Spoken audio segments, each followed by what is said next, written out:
Welcome to Saleswarrior Inspire.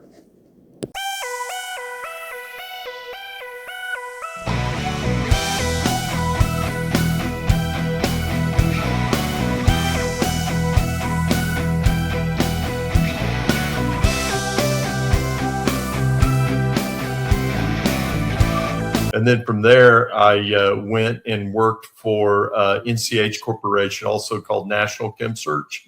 And I started with 0 customers, grew it to like 300 customers over a 5-year time period, repeat business, but realized that I needed to get into a more lucrative gig and went to work for McAfee Software. And I worked with McAfee Software or an integrator for about 9 years, primarily started inside sales, but grew to outside sales because they always take the best guys and gals and put them outside, meeting with the customers in the boardroom, so to speak. So that's kind of where I gravitated towards. And of course, while I was there, made President's Club and all that good stuff and had a bunch of fun doing it. You know, I'm a sales guru that started selling in my early 20s, really. And have been super successful at selling. And early on, I realized that the different companies that I was working for weren't going to get me to the sales acumen that I needed to be at. And so at the time, like I'm an older guy, I'm turning 60 at the end of December. So I sought out the public library for any tapes by Zig Ziglar or anything like that. At some point, I started listening to Tony Robbins. I'd be with my wife in the mall. I would find myself in the bookstore buying whatever sales books I could, and it just kept growing and growing and growing from there. Just my need to be better and my need to be great at selling. I didn't just want to make a living at selling. I wanted to be kind of like the best in the room. Maybe that's egotistical, but that's where my mindset is. A lot of great salespeople. That's always what it is, right? It's a vanity play just to be the best, right? Were you an athlete? Yeah, man. I mean, that's kind of how I was when I was a kid too. Like when I played basketball, even by myself outside, I used to have to make 5 shots in a row before I could go in for dinner. Like I wasn't going to let myself go in for dinner until I made 5 shots in a row. So, I find like when I drive golf balls on the driving range, I find that like I won't stop until I've hit like 5 to 10 really good shots. So there's this guy, and I'm trying to remember his name exactly. I think he's out in California right now, but he was born with like no limbs. Gotcha. I know exactly who you're talking about. And he rock climbing or something, doesn't he? What's that? Doesn't he do like rock climbing or something? You know, it's crazy the stuff he did. I've seen videos of him when he was a little kid. And before he became like, he's probably maybe 16 years old and he's in a swimming pool. Yeah. And he doesn't have any arms or any legs. And he's just like adapting himself to his limitations, but not letting his limitations limit him. Yeah. And I thought, and I'd send stuff like that to the team. I'd be like, there's no excuse for us. Like you got arms, you got legs, you got fingers, you got toes. This individual has next to nothing that we would consider to be like a normal amount of, bodily features in order to conduct life with. And he's not making an excuse for it. In fact, he's a motivational speaker. It's amazing. He's got a successful business. He's married. He has kids. I don't completely understand all that.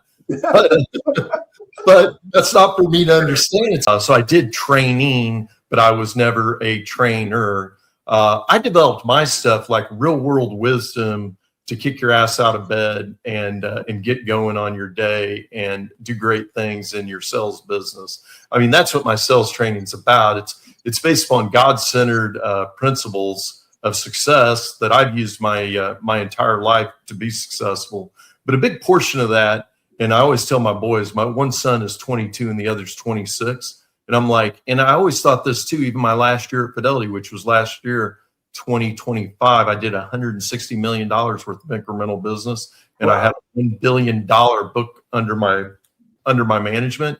You got to kick your ass, AZZ, to be politically correct, out of bed.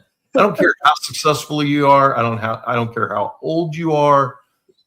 Everybody to take that step into success, you got to take those little steps out of bed before you can take the big step into success. And I feel like most salespeople are not warmed up when they sell. I worked alongside many people. Man, by the time I got into the office, I was warmed up. Yeah. If I was working out of the office, I'm listening to Metallica coming in. I'm listening to Tony Robbins coming in. I might even listen to me doing a YouTube coming in. I love it. To fire me up, because I'm like, it's all about state management. It wasn't a big item. Like the highest I think we sold was like for 1,000. And in software, like the lowest you would sell for was like 3,000 to 6,000. So you're starting to hit some serious money levels there. And so they need a purchase order to get it through. But what he taught me, Moose, was he taught me the number of proposals that you send out a day is in direct reflection of what you're going to sell that month, that week, that year. That's, you know, good. Like it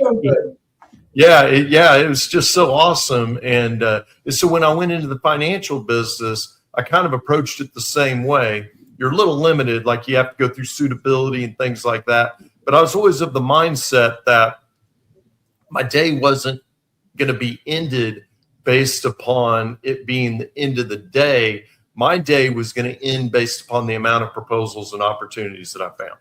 So I remember like farming I did was what my day was tied to, not hourly. Like I wasn't an hourly employee, even though like the company kind of saw me as an hourly employee in some respects. Like you got to be here at this time and you got to be working until that time. But like I always thought of myself more as a business owner.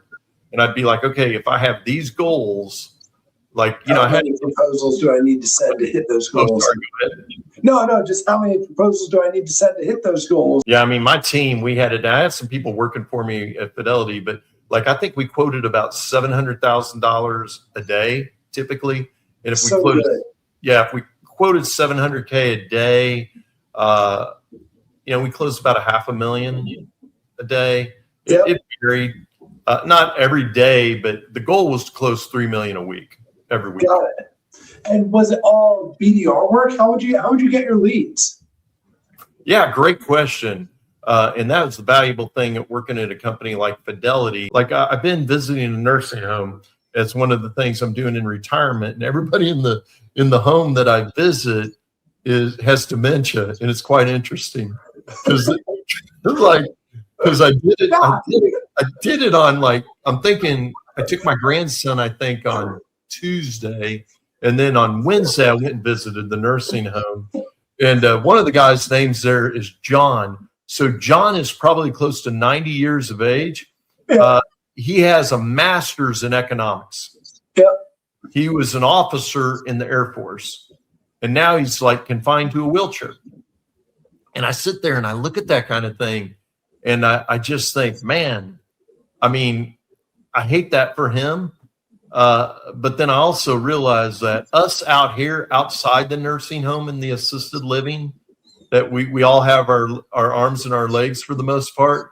Yeah. And it's time for us to get after it. Yeah. Like you can rest when you're 90, like John, who was an officer in the Air Force and a degree in economics. My course is so incredibly cost efficient. It's 50 hours of content sharing my life with and not only my life, but anything I ever learned that was valuable in sales. And a lot of it is like a dual personality thing. So it's not just me sharing these things. It tends to be me with like somebody else in sales. Yep. So you get both energies coming at you. So 50 hours, 300 bones, and it's a tax deduction for those of you that don't understand that. You own your own business, it's a tax deduction. Got it. And who should come and look you up, John? Why should they're a struggling salesperson? What are they selling? Why should they come look you up versus Tony Robbins or someone else? Yeah, absolutely. I love Tony Robbins, so I would say look Tony up. Tony's amazing. Yeah. Definitely get the foundation of Tony Robbins. But I'm going to say, like, if you think of yourself as wanting to be great at your job, those are the kind of people that should take my sales